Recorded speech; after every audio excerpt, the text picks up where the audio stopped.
Hey guys, thanks for tuning in to Long On Wargaming. This is Nick, and this is going to be a 2v2 the Friday night before the Crossroads GT tournament that we all went to. And it's going to be a team, myself and Ryan. He's going to be playing Modified Lead Belchers versus Kyle and Anthony from the Sustainable Center. We got some food and some drinks at the bar and headed up.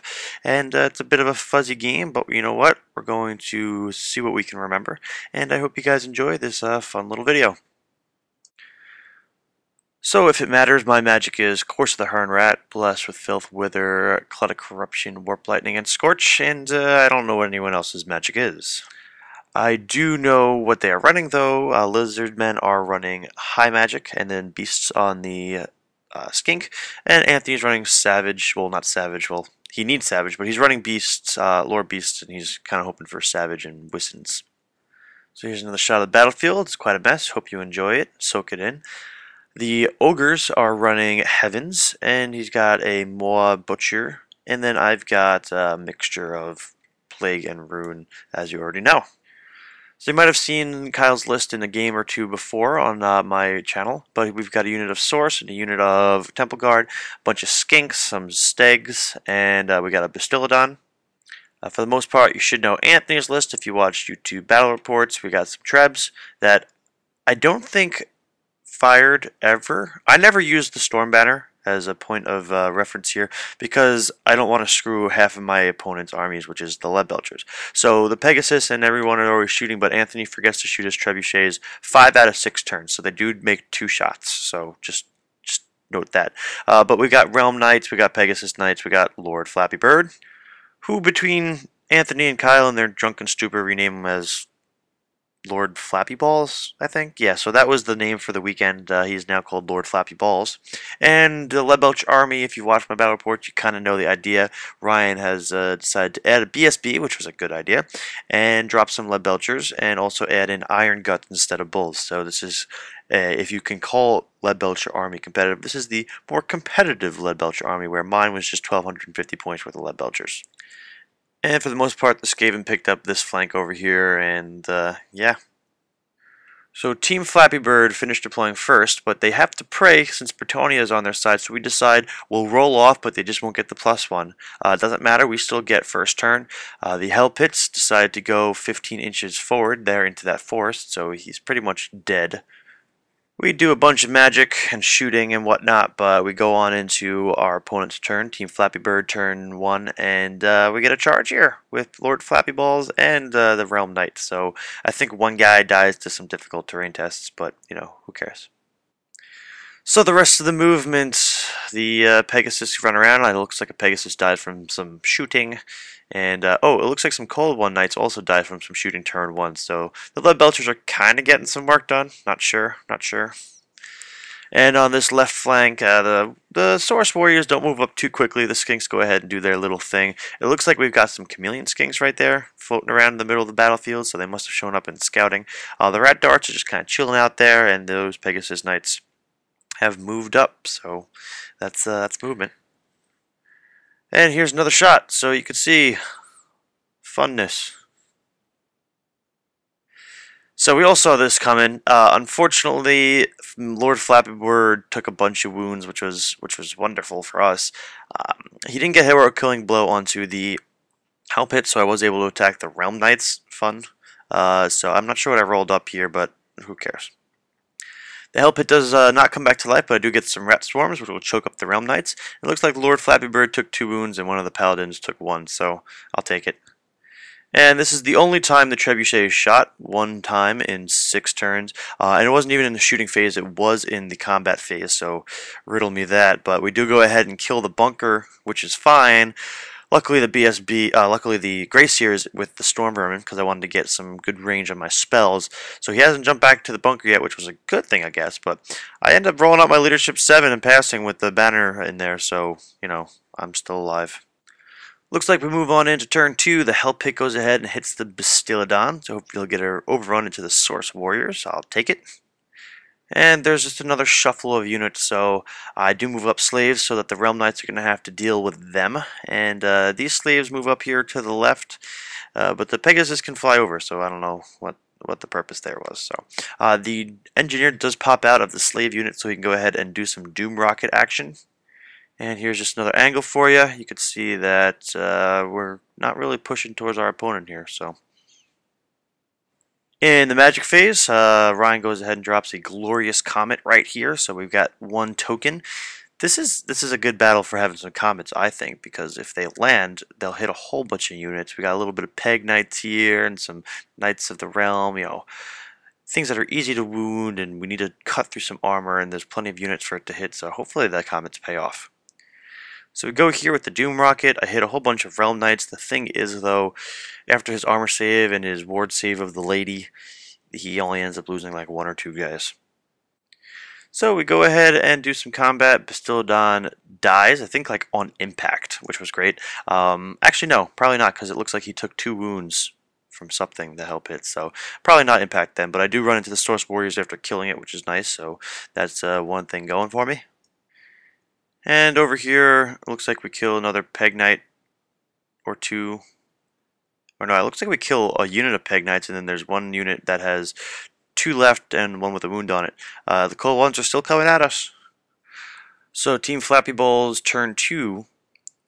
We see a whole bunch of charges. Anthony decides it's time to start clearing off some chaff, so he charges the rat packs, the giant rats.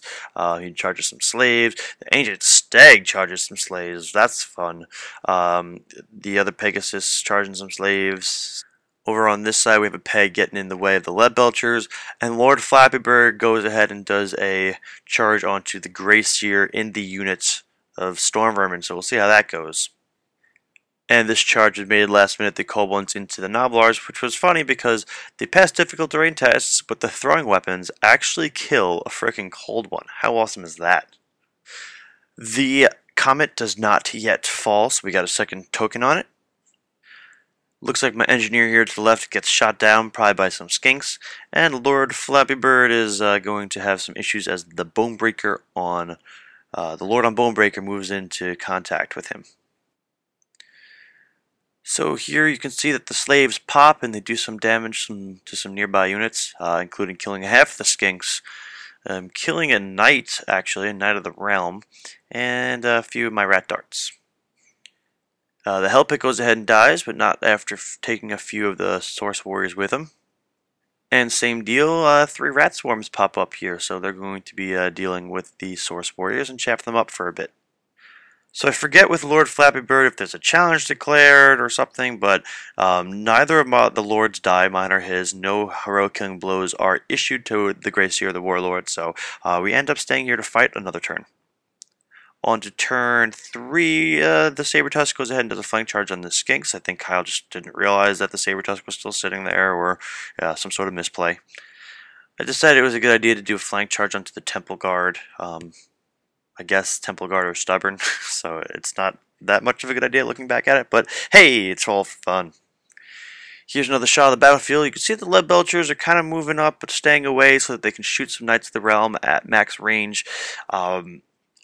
We didn't, I don't know what Ryan was working on. I don't know what we didn't really have a plan. Honestly, if the lead belchers started scooping around and start doing some flanking and shooting as they go, might have been the best idea, but we were just playing this game as quick as we could, and yeah.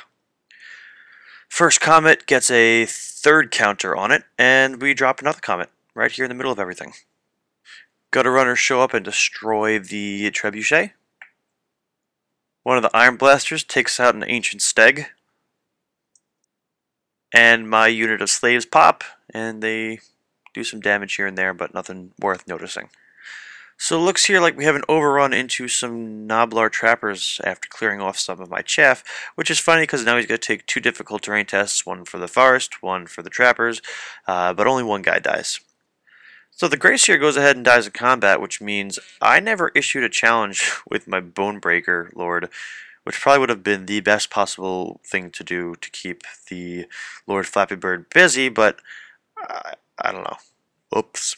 So I lost my little forecaster in combat.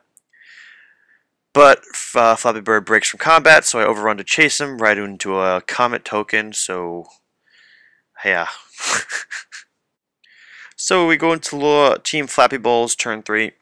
There's double charge onto the Storm Vermin. My Storm Vermin run the Razor Banner, so maybe I can kill some Knights. Nope, just kidding. There is an entire wall of characters and champions, so that's going to be a bust. Some Chameleon Skinks are running around, and some other Skinks are running around, and some Pegasus Knights charge a Hell Blaster, a Iron Blaster in the back, and I don't know if you can notice, but all the way on the hill where those Lead Belchers are, the Novlars actually took 5 wounds, but killed yet another cold one. So that cold one's just chilling. And yeah, here's the charge on the Iron Blaster. The Plague Monks take a freaking flank charge after killing only 5 Temple Guard, and then he reformed to face me conveniently. So I have a spell card on my Storm Vermin. I believe it says Bless with Filth, so I'm pretty sure they've got poison attacks at this moment. Plague Monks go ahead and deal a whole bunch of damage to the Temple Guard, but after the Skinks and the Temple Guard and the Stegodon attack back, they actually completely kill them, so that's that. So over here is a bit of a mess because I've got to divvy up my attacks against heroes, and I can't just direct them all into the unit, which I don't know how that works, because if there's a champion in the front, I don't know if the champion counts as his own model, or if he is part of the unit and you can direct it at him and then relay it onto the rest of the unit.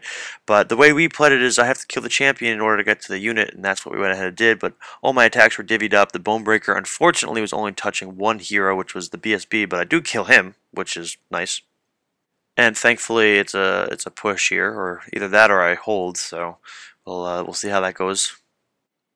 So we go into Rat Belcher turn 4. We get another token for the Comet, so it's got 3 tokens now, which is nuts. We just want this to fall, because if it could fall, think about how many freaking Knights it could kill. At this point, it's going to be like strength 7 hits. It's, you know, come on, Comet, we need a Comet. Gutter Runners go ahead and kill another Trebuchet. We go ahead and keep grinding here. Since I was able to kill the BSB, it opened me up to killing the rest of the unit. And there's one guy left in that one realm unit, and then over to the left it's just the freaking character wall, so I'm grinding through trying to do wounds to the characters, and between ward saves on the caster and all that stuff, I just can't keep up. And this combat is still going. We've got 3 trappers, or just traps at this point, so I've got this cold one fighting a bunch of spikes in the ground, and he still has not been able to kill them. So we start nearing towards the end of the game because we're getting tired and bothered, and it's like 1 a.m., but we'll finish out what we can. So trappers go ahead and start moving around. We've got 3 of these knights here, which will just get lit up by lead belchers. We have a full Iron Gut unit at full strength. But in Team Flappy Bowls turn 4, the bunker unit gets charged by Skinks and the Pegasus, so that's going to be the end of that.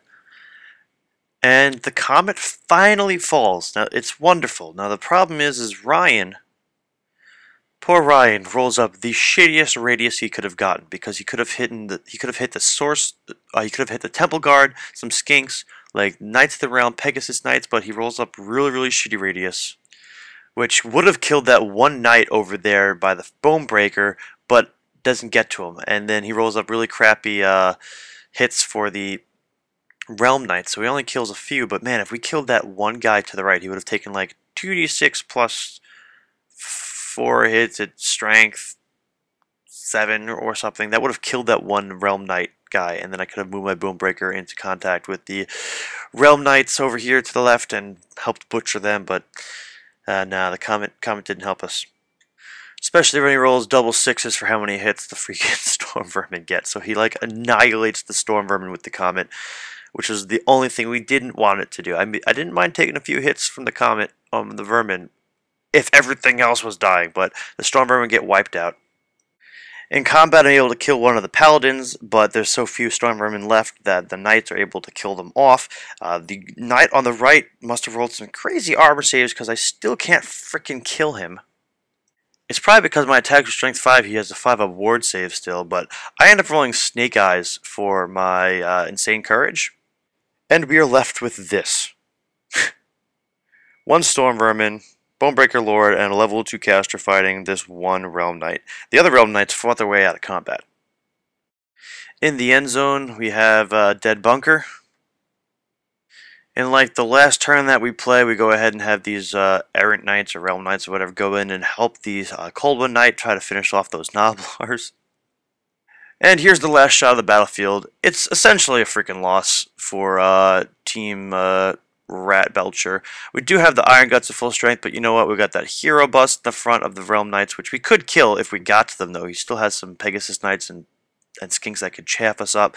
And there's still freaking full strength Lizardmen. So it was definitely a fun game, but before we close this video, a quick word from Anthony. I can't believe you fucking made me take my fucking knights off the fucking movement trays, and I gotta rank them up in their lances, and it's 1 o'clock in the morning, and I got my movement tray and lances, and I have to rank them up again. So I hope you guys enjoyed this video. Sorry we couldn't conclude it all the way to like turn 6, but we did get up through like turn 5, and nothing really changed. So I hope you guys enjoyed, and we'll see you in game 1 for Crossroads.